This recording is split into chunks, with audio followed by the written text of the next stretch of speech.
गणेश भगवान की जय। बैसाख मास में सुनी जाने वाली कहानी। एक राजा था। वह सुबह जल्दी उठकर बैसाख के महीने में गंगा जी में नहाता और कहता कि मेरे से पहले कोई भी गंगा जी में नहीं नहाए।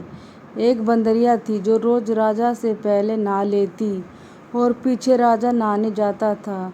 जब राजा पानी हिलता हुआ देखता और बिखरा हुआ देखा तो उसने पहरा बैठा दिया। सिपाहियों से कहा कि मेरे से पहले कोई भी नहीं नहाने पाए। गंगा जी के किनारे एक पेड़ था। उसके ऊपर एक बंदरिया बैठी रहती थी। डाली के सहारे वह गंगा जी में उतर जाती और नहा लेती और पेड़ पर जाकर बैठ जाती। बैसाख का महीना पूरा हो गया। उसे एक दिन सिपाही ने देख लिया। उसने देखा कि जब अंधेरे में उन्हें कुछ भी नहीं दिखता और उन्हें नींद आ जाती तो यह बंदरिया उस गंगा जी में नहाती है। सिपाही उसको पकड़कर राजा के पास ले गया और कहा कि यह बंदरिया आपसे पहले नहाती है।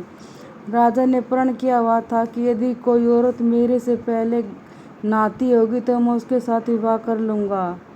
राजा ने बंदरिया से विवाह कर लिया। धर्म मानने लग गया। बैसाख में नहाने से बंदरिया के बच्चे होने की आशा हो गई। पूरे महीने हो गए। जब बंदरिया ने पूछा कि मेरे बच्चा होगा तो मैं किसे जगाऊंगी, तब राजा ने महल में घंटी बंधवा दी और कहा कि जब तेरे दर्द हो तो तू घंटी हिला दियो, फिर आकर सारा इंतजाम कर दूंगा। राजा की कई रानियां थीं। उन्होंने उस बंदरिया से पूछा कि यह घंटी किसने बांधी है। तब वह बोले, राजा जी ने बांधी है। मेरे बच्चा होगा तो मैं राजा जी को बुलाऊंगी।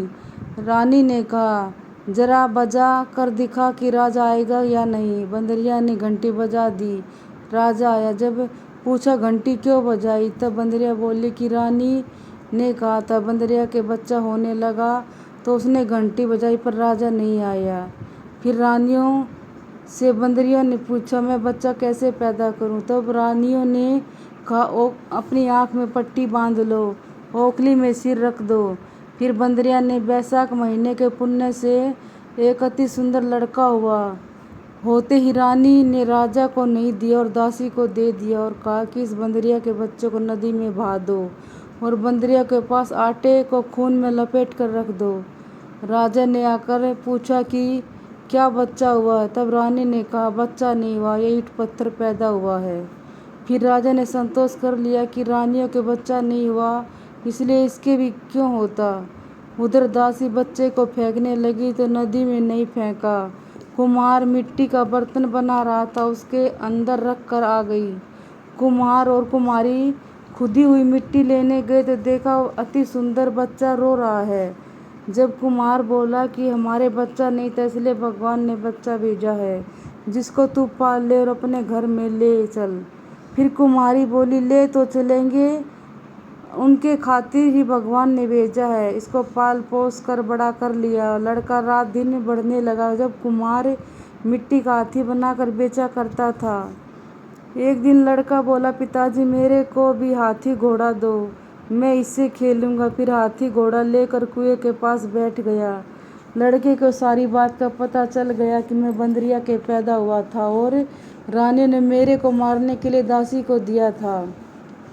कुएं पर दासियां पानी भरने आई तो वे दासी को देखकर बोला कि मेरा मिट्टी का हाथी घोड़ा पानी पी लेगा। तब दासियां बोली, मूर्ख, कभी मिट्टी का हाथी घोड़ा भी पानी पीता है। फिर लड़का बोला, मूर्खों, कहीं बंदरिया के भी ईंट पत्थर पैदा होता है। फिर वह दासियां रानी से बोले कि कुम्हार का लड़का है, उसने हमें यह बात कही है और घड़े पर कंकड़ी मारकर फोड़ दिया। फिर रानी ने जहर का लड्डू तैयार किया और कहा कि यह लड्डू उस लड़के को खिला दो। दूसरे दिन वह दासियां लड़के को वह लड्डू खिलाने लगी तो भगवान ने उस लड्डू को गोंदगिरी का लड्डू बना दिया। अगले दिन दासियों ने आकर देखा कि वह लड़का मरा नहीं और खेलता फिर रहा है। इस पर रानी रूठ कर सो गई। राजा ने आकर पूछा, रानी क्यों सो रही है। तब रानी ने जवाब दिया कि कुमार को अपनी बस्ती से निकाल दो। राजा ने कहा, ये क्यों कड़वा बोलती हो। पर रानी ने जिद करके कुम्हार को निकलवा दिया। कुम्हार में जंगल में रहने लगा। फिर लड़का बोला, पिताजी मेरे को 108 करवे 108 गोले बना दो। वह ठंडे ठंडे घड़े भरकर बैठ गया। गनगौरों के लिए मिट्टी लेने के बहुत सारी लड़कियां आई। राजा की, साहूकार की, सभी लड़कियां आई और बगीचे में बैठकर खेलने लग गई। खेलते खेलते उनको प्यास लगी। यह छोरियां उस लड़कियों से बोली कि हमें पानी पिला दो। फिर वह लड़का बोला, मेरे पास ये गोलियां हैं, इनको खाती चली जाओ, मेरे पीछे पीछे चलती फिरो। फिर कई लड़कियों ने कहा, मैं तेरी गोली नहीं खाऊंगी, हमें प्यास लग रही है, तू खा ले। फिर वह लड़की आगे आकर बैठ गई। छोरियां एक एक करके गोली खाती और ठंडा पानी पिया और उसके चारों तरफ फिरने लगी। सब लड़कियों के पेट में गर्भ रह गया। लड़कियां मिट्टी लेकर घर आ गई तो पीछे उनके बाप ने ब्याह का साया निकलवाया तो साया नहीं निकला, पर उसके कहा कि ब्याह तो हो जाना चाहिए था। बाद में लड़कियों ने किसी को भी जी घबराए तो कोई रोटी नहीं खाई, कोई उल्टी करे। फिर सबने उनसे पूछा, उसने ये पूछा, तुम्हारे साथ ये क्या हो रहा है? मुझे तो पता नहीं, मैं तो मिट्टी लेने गई थी। वहाँ पर कुमार का लड़का हमें एक एक करके गोली देता और फिर पानी पिलाता गया, खुद बीच में बैठ गया और हमारे से कहा कि तुम चारों तरफ फिरो। यह बात सुनकर सबके बाप कुमार के लड़के के पास गए और बोले, हमारी लड़कियों का ब्याह तेरे लड़के के साथ करेंगे, उसने सबके साथ फेरे लिए हैं। फिर कुमार बोला, आप बड़े आदमी हो, राजा रानी हो, मेरा बेटा ऐसा क्यों करेगा? पर सबके कोई उसके साथ अपनी अपनी लड़कियों का विवाह करने के लिए तैयार हो गए। बहुत सा धन दौलत देकर अपनी लड़कियों को विदा कर दिया और इस तरह 108 बहुएं आ गई। फिर सबके लड़के भी हो गए और 108 कमरे करवा दिए। सब बहुएं के लिए भी कमरे भी बनवा दिए गए। फिर लड़के ने कहा, पिताजी हम सारे नगर में दावत करेंगे, आपके पास इतनी बहुएं आई हैं, इतने पोते हो गए हैं। तब कुमार ने कहा, जिमा दो। तब सारी नगरी और राजा रानी को बुला लिया गया। सब कोई जिमने आए और राजा का परिवार सेना सहित खुद आया। लड़के ने उस राजा से कहा कि बंदरिया को क्यों नहीं लाए? राजा ने कहा, बंदरिया को भी बुला लेते हैं।